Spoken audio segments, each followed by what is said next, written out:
Hey everybody, Playtendoguy here, and I'm back with a brand new video. And today I'm back with another topic video talking about stuff that's going on in the movie industry and in fandom in general. And today I'm going to be talking about the hotly contested topic of AI.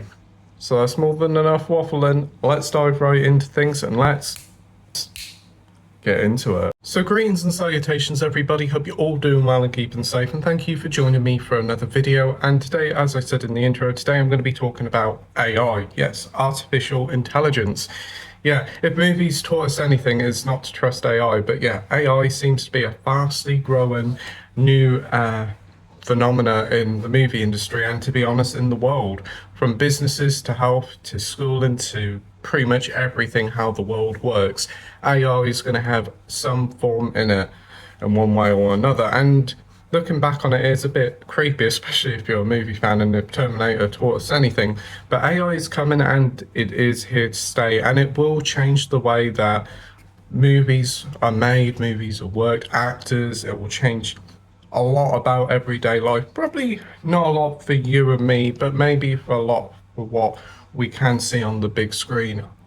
But today I'm going to be talking about the movie industry and why I'm a little bit worried about it. So I'm going to start off with this conversation is about movies and how AI has affected movies. And there's three movies from the past year where it has affected. First up is the one that I definitely heard the most buzz about and was the first one that really seemed to push this like anti-AI movement, and that was Late Night with the Devil. One of my favorite films of last year. I think it's a brilliant film and I really do enjoy it, but it did garner some controversy because it used AI for like 4 or 5 little images between like ad breaks of the show that they're showing in the film. And to be honest, they look pretty good. And I didn't even know that they were AI until like after watching the film. But a lot of people bombed it and gave it a harsher score because they used it. And I'm in two minds for it. For me personally, I thought, fair enough, the film is made on a budget. They can't afford everything, and it's one way to cut cost. I mean, if you watch the film, you see like 20 different production companies went into making it. It borderlined like a parody how many different companies' logos popped up before the film actually started. But a lot of people also say like they took away a job from somebody, they took away an artist's job, and they are definitely right. A fledgling artist could have been brought onto that, made some probably, well, definitely way better artwork, and probably could have got their foot in the door onto bigger and better things. But now they've got to wait for that next opportunity, and it is a shame. And I definitely do get that. We also saw AI in 2 Oscar-nominated films, Emilia Perez and also The Brutalist, that won starring Adrian Brody, that I think he won a Best Actor for. And if I'm not mistaken, they used AI. So yeah, The Brutalist won quite a lot of awards at the Oscars, most notably for Adrian Brody. It also stars Felicity Jones as well. I haven't seen the film yet, but I definitely do want to get around to watching it because of how prestigious it is. But there has been a lot of controversy over its AI use, and they used AI to tweak and augment Brody and Jones's Hungarian accent, making them sound more like native speakers. And I'm actually looking at a Google AI summary of it, so it's a bit hypocritical of me, but that just sounds wrong to me. I mean, the whole point of an actor is to act. If you can put on an accent, even better. But to have AI to help you have an Hungarian accent, well, that kind of defeating the object of, like being an actor and acting. If you've got a terrible accent, just either go with it or don't do it at all.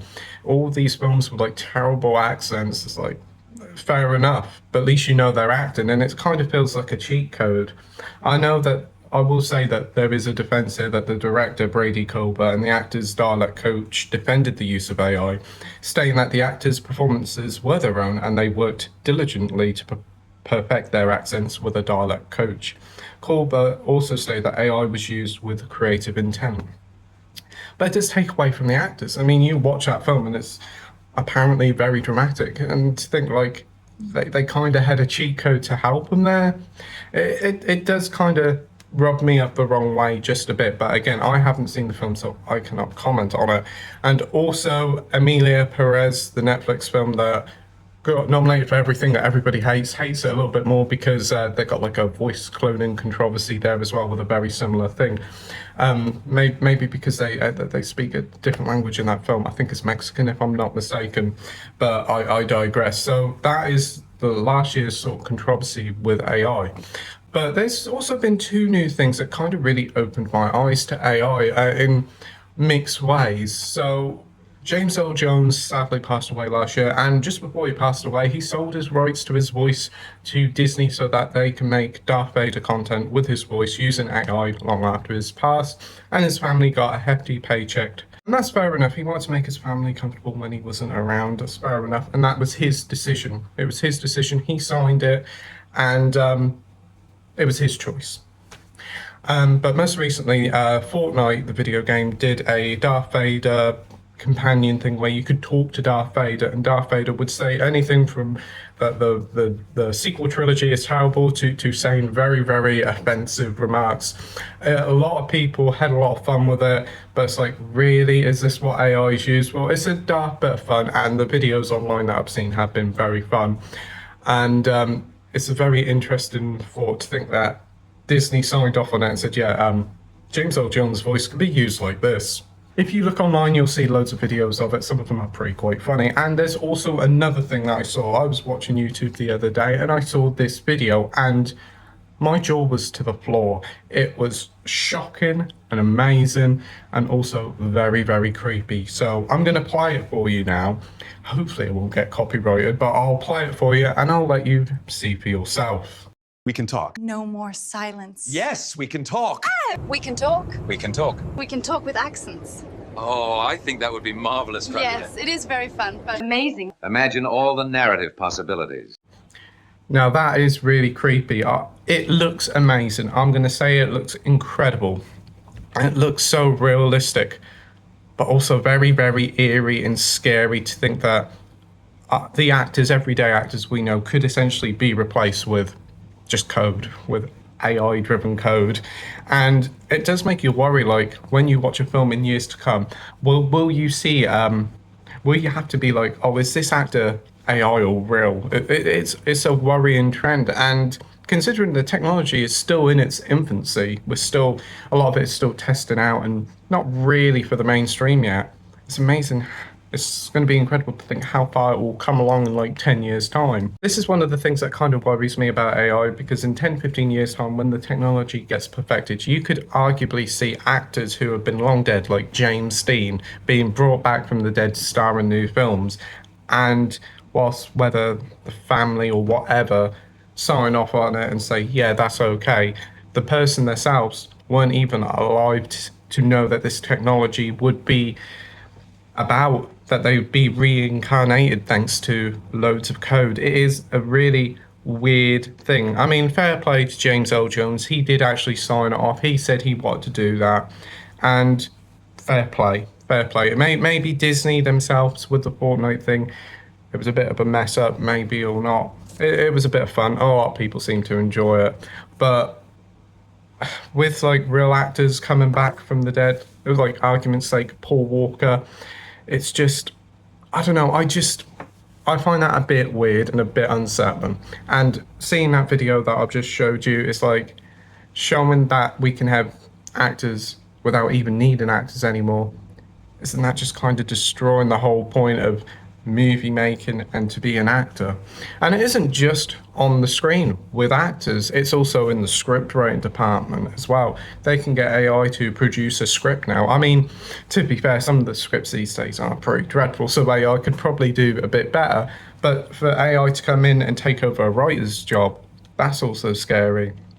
And then you've got AI with like the technical CGI effects and all that, which I think is probably more where it maybe should go to help lighten the load for the really, really push CGI stuff, because Marvel is well known for using their CGI stuff, making them do a lot in a very short time. So maybe AI there could really help them out a lot to kind of make not only the CGI better, but also stop burnout for the staff there, because those teams really do work hard. And I do think like AI does have a place in the movie industry. I think it could work very well, but the problem is knowing the industry, knowing that we can't really have nice things because people will obviously use them for nefarious means. There's a lot there that can be done with AI that can enhance the film but also take it away.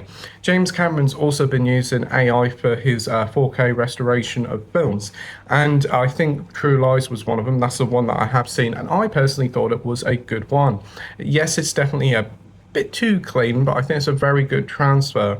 And I know a lot of people have been a little bit mixed on it, but I do think like AI using for like 4K restoration of films is a really cool idea, and I'm not too against that, especially if you can do it with films like 28 Days Later or something like that. Films that would be very hard to restore to 4K or up-res them. I think that could be quite good. The problem is though, if you're a purist and you want to have that original film look to it, AI may also kind of make it not feel like authentic. But I do think like maybe that is a good place for AI to go with that and the special effects. But on the screen, you should have the actors and they should be acting. You shouldn't have to have like fake actors on the screen, and you shouldn't have to have AI to help improve accents. Actors should act. If they cannot do the accent, just keep with their normal accent. I mean, many films are set in many different countries and they all have either British accents, or you'll have some that'll put on the accent for that country and then the rest will talk in like an English accent. It is an ask that the audience are led to believe, and if you're doing a drama, people will believe it anyway. The other issue is like deepfakes, whether somebody creates a video of like an actor doing a criminal offense and people will believe. I mean, obviously, the whole technology at the moment is very in its infancy, but later on, when it gets hard to tell, it is going to be a very muddy subject. And I do think that there will have to be regulations in place with AI because it could be a free-for-all. And I do believe like in the first few years of it, it will be a very murky water. I think it will be a bit of a free-for-all. And I do think a lot of films we're going to see may be heavily reliant on AI until necessary procedures are in place to restrict it. I'm not saying no to AI, I just think it should be used with some actual sense and careful thought, because you are taking away a lot of people's roles, a lot of people's jobs, and a lot of people behind the camera who don't get as much paid as those in front of the camera. And this is a part of the reason why Hollywood went on strike with the SAG-AFTRA stuff a couple of years ago, the use of AI, the ability to bring back somebody from the dead. It is creepy and very, very unnerving. And then we've also got AI in the everyday world, from businesses, hospitals, schools, to the way we live our life, to even probably watching YouTube. There is obviously going to be that essence of AI in it. And it is a bit scary to think that. As I have said, I do think AI has a place. I think that it can be helped streamline certain things to help make just everything run a little bit better without having to sacrifice people's jobs. But you know, big business, they want to save money, so they'll probably end up getting rid of people and putting AI in it. But AI is going to be one of those big hot topic conversations for the next couple of years. It'll be interesting to see how it all goes down. There's a lot of good there and some worrying stuff there as well. If a film come out and it was entirely made with AI, would you watch it? Would you support it? I'd be intrigued to watch it, but I don't think I would support it a lot, because you're taking away the magic of the films. But this is my question to you, everybody watching at home. What do you think of AI? Do you think it's a tool for good, a tool for bad? Do you think that there's a lot of pros to it, but a lot of cons to it? What are your thoughts? Tell me all in the comments section down below, and we'll have a great chat about it. So thank you ever so much, everybody, for watching my video. Hope you enjoyed it. You stay safe, take care, and I'll see you all on the next video. Bye.